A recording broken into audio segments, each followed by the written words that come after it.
So I found out the hard way that I have to have 1,000 subscribers in order to get live stream capability. Oh my god, that sucks. I was about to bullhorn today like crazy, and I really need my audience, my subscribers, to get other people to subscribe just so I can go out there and have a live stream, just as an insurance policy, just so I'll have eyes in the back of my head in case someone like tries to sucker punch me. I'll have them on camera. We'll be able to do facial recognition and stuff like that. And I mean, I'm just so sick of this kind of stuff. Like 1,000 subscribers. I mean, it's already censored enough. They already take you out of the algorithm already. I know I am. Because I like General Shepherd videos and all this other stuff, Alex Jones on it. And you know, I support InfoWars up to an extent. I don't like Trump anymore. I just see right through the guy, man. I mean, it's so obvious. He has so much power to do whatever the hell he wants to do. And then he puts all these people in there from the deep state from years ago. Bob Barr's one of them. You go down the list, John Bolton, I've already gone over it. I mean, Trump has sold out. He was already sold out, I think, when he went in there, because the Rothschilds bailed him out, actually, from Atlanta, the casino deal that he was trying to make. But anyway, I was going to point out that there's new articles coming out about the Lolita Express, that Donald Trump was on the Lolita Express in 1997. That's the Washington Post. And I have to look up the manifest and all this other stuff. I'm going to do that. But right now, this video is about me needing subscribers, because I don't want to just go out there and get sucker punched on my bullhorn, because I've had it happen before.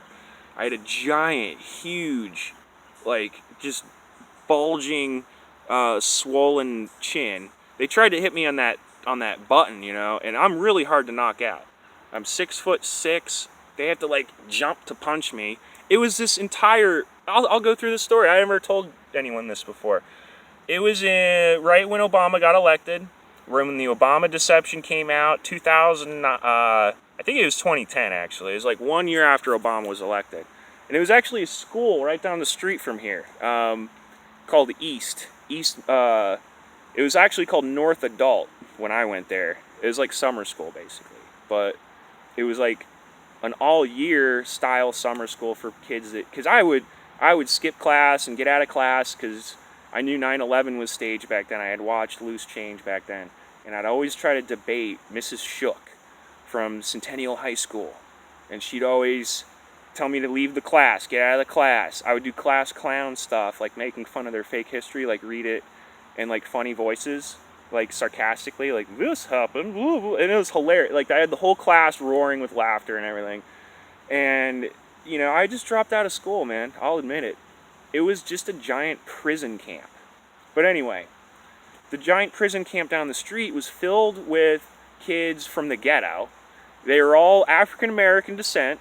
They actually called it Afrocentric. I actually helped build the new Afrocentric school when I was doing masonry work, and you know, it's funny because you could build a school for all black kids, and then you're not allowed to send your own kids there after you build it. That's, you know, I think it's kind of racist to have an all black school, but that's a whole other thing. Like, if there was an all white school, like segregating all whites, you know, self-segregation, that would be wrong, I think that would be wrong. And I think it's wrong to have an all-black school. But that's a whole other issue. I'm talking about this entire school of kids that mobbed me when I had my bullhorn in 2010, and I didn't get it on camera, and I didn't expect it, and it can just happen. And I was standing there.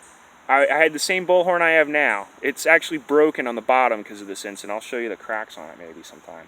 And these kids, they had this one kid that was like a special needs kind of kid. Like, he was kind of dumb, like low IQ kind of kid. And these guys just psyched him up. See that guy? He hates Obama. He's a racist, blah, blah, blah, blah, blah. And got them all pumped up. And they all went around the neighborhood. And I was facing the school. And they went through the alley. And they sucker punch. The one kid just put all of his weight into me, sucker punched me. My bullhorn goes down, batteries fly out. I have my skateboard. I just drop the skateboard and start running because it's an entire, basically like it's like, I think it was like 50 kids. It had to have been like 50 kids chasing me down the street, screaming racist at me. And you know what I was saying on the bullhorn? George Bush is the same as Obama. They have the same policies. That's all I was saying. Watch the Obama deception. Alex Jones, InfoWars. And I was physically assaulted, probably worse than I've ever been in my life at that point.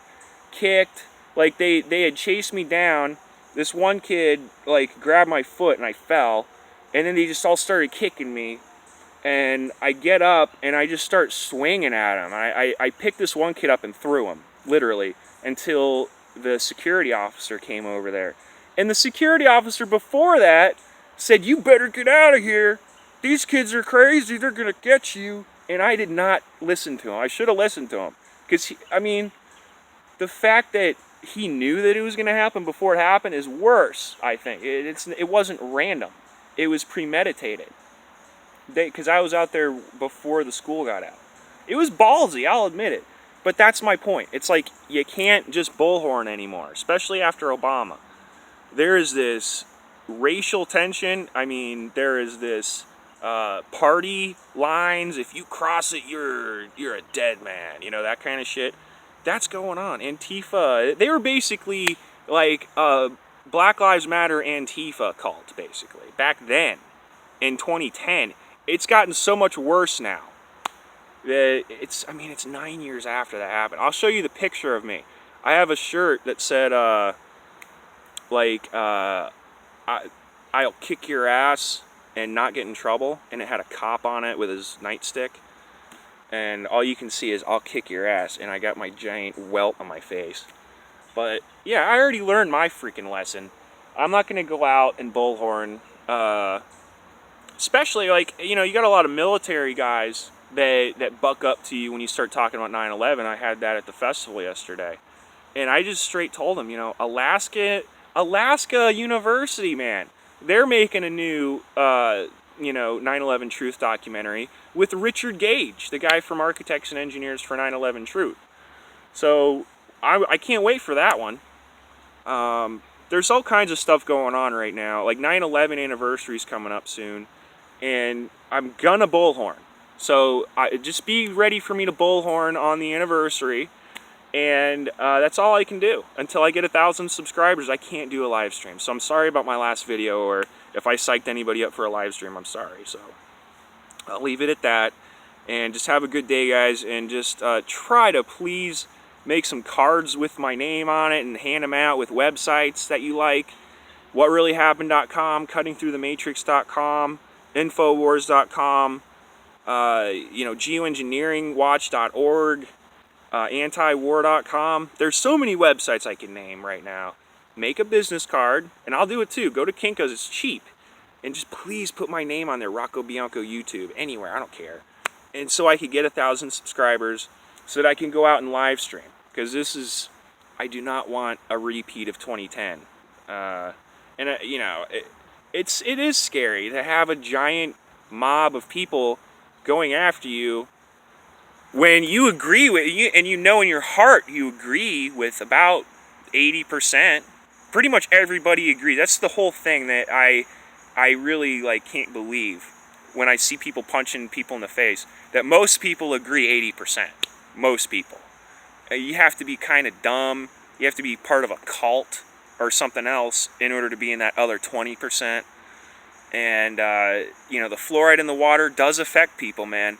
And I don't trust people anymore. I have a lot of trust issues with women, with men, anybody. I have a lot of friends that, I started talking about 9/11 and stuff like that. They just didn't want to hang out anymore. You're just a buzzkill, blah, blah, blah. When it's the most exhilarating thing you could ever experience. Knowing the truth about something that's been covered up the way it has been. And it's such a betrayal to have all these friends that just treat you like dirt. because you wanted to go the other way. You wanted to look at what the government's doing. You didn't want to just put your head in the sand like, I'm not going to look at this. I'm just going to go with the flow and be a lemming and just jump off the cliff, you know? Well, I'm not going to jump off the cliff. And I'm not going to like just sit around and only have 100 subscribers. I'm going to go out and I'm going to get 1,000 subscribers. And I don't know, maybe I shouldn't make another video until I get 1,000 subscribers or something like that. Maybe that's what I should do, and just watch the Ring of Power. I gotta go out and do a bullhorn on 9/11. So I'll do maybe a couple more videos, and then I'm gonna put all my efforts into getting 1,000 subscribers so I can go out on the streets in live stream. So I'll just leave it there, and have a good day. Stay away from that fluoride and GMO.